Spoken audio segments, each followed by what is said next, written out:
everybody and welcome back to my channel and welcome back to another video. So I am heading off to London again in about an hour or so because Vintage has very kindly invited me to the Waterstones event for Sophie Elmhirst's new book, which is Maurice and Marilyn.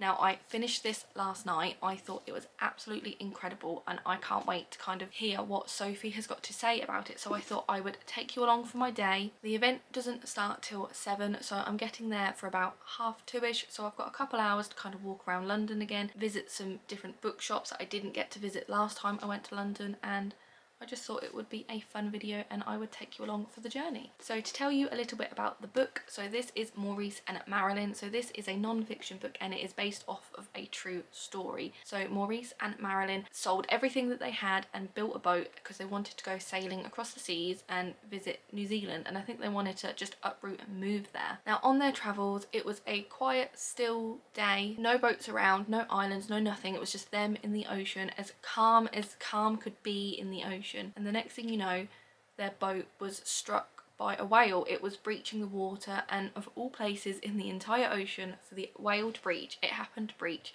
just under their boat, and it obviously caused a hole. They couldn't mend it, they couldn't save it, so they had to get a life raft and a dinghy, get as much supplies as possible, put it in the dinghy, and they just watched their boat sink. And that was kind of the start of their very rough adventure at sea. They ended up being stuck at sea for 118 3/4 days before they got saved, before a boat that was 2 miles out managed to see them and save them. And it's just their story of the highs and the lows and what they had to do to survive, and it was very much a kill or be killed sort of moment. And it was an amazing read. I read it in less than 24 hours. I thought it was gripping. It's like one of the best non-fiction books I've ever read, and I'm not a non-fiction sort of person. I obviously don't want to say too much because if you do want to read this, I don't want to spoil it for you, but if you are going to pick up a non-fiction book, then I would highly recommend picking up this because it was just incredible. It definitely doesn't read like a non-fiction book. It definitely feels more fiction. You kind of don't realise that this actually happened to these people, and I went googling after I finished it and just saw some pictures and watched some interviews with them and things like that, and it's just incredible. So I'm really looking forward to meeting Sophie tonight, just to kind of see what she has to say about it, where the inspiration came from, and just kind of hopefully we'll be able to ask some questions to her in bits and pieces. But I thought I would take you along for the day, and like I said, I'm going to visit some bookshops, hopefully visit some cafes, just kind of chill out, explore London for a little bit, and then go to the event afterwards. So let's go.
Later since the event, so I thought I would sit down and talk to you about it and show you all the things that I picked up while I was in London. So the event was incredible. It was very small, but it felt really cozy. There wasn't many people kind of hanging around. It was at the bottom of the Waterstones, so you didn't have the hustle and bustle of people browsing and shopping. We got given complimentary wine. We just sat there and we had a chat with the people around us, and then Sophie came out, and it was just an incredible experience to kind of listen to her and see why she was inspired to write the story, and you know, the highs and the lows and bits and pieces like that. And I just thought it was a really nice experience, so I'm deeply grateful to Vintage for sending me, and I can't wait to go to more events in the future. And afterwards she did do a signing as well, so I took both my copies and I got both of them signed, which was just incredible. She said about the second one being signed to like someone else. I was just like, no, I have multiple copies of books. I'd like them both signed to me, please. That's why that one just says again, because she didn't really know what to write. But while she was signing my books, I was able to have a chat with her, and I told her that I finished this in like less than 24 hours. It was an incredible read. It read like fiction, and she was like, that's like one of the nicest compliments she's had about the book, which was just, it felt really meaningful to me, because apparently she's not a big non-fiction reader as well. So for me to be able to just pass that comment along to her and for it to really like mean something, it was just a really nice moment. So I'm gonna treasure that forever. So I'm so glad that I have these signed to add them again back to my collection, and I'm just going to rave about this book because I just think it is an incredible story. So again, I'm so glad I went. But then I did go a couple hours early, so I had a walk around London by myself again, and I obviously went to a couple bookstores like you would have seen, and I picked up some bits, so I thought I would just show you them. So I went into Forbidden Planet, and I forgot to go there the last time I was in London, and I love Forbidden Planet. They've always got nice special edition books. They're normally signed. They have a lot of manga. I don't mind a bit of manga, but I do mainly go for like the hardback books. And I had this in the cupboard at work because we had the special edition sprayed edge of A Fate Inked in Blood, but the only thing is it wasn't signed. And when I saw this and it said that it was signed, I was just like, well, I'd rather have the special edition that's signed. So I picked this up instead and then just put the book at work just back on the shelf. It was £2 off as well, which, you know, wasn't too bad. So it cost me $14.99, which isn't bad for a hardback book that is, you know, a special edition and it's signed as well. I've heard so many good things about this series. I do already own this book. I'm pretty sure I have the arc of it somewhere. Let me find it. So this is the arc of it. I received this quite a while ago and I just haven't got around to reading it, which is just a crime really, but I do like owning multiple copies of the same book, so I'm glad to have both of these because I just think of having them side by side will just look really nice. So I do want to get to this book pretty soon. It is the first book of a series. I'm not too sure how long the series is. I can only assume a trilogy, but I'm not entirely sure, but I do want to get to it at some point soon. And then the next place I went to was not a bookshop, it was a stationery shop, and I absolutely love Muji. I love their pens. It's the only pen I write in my books, and I tend to buy them on Amazon, and they are just so expensive for what they are.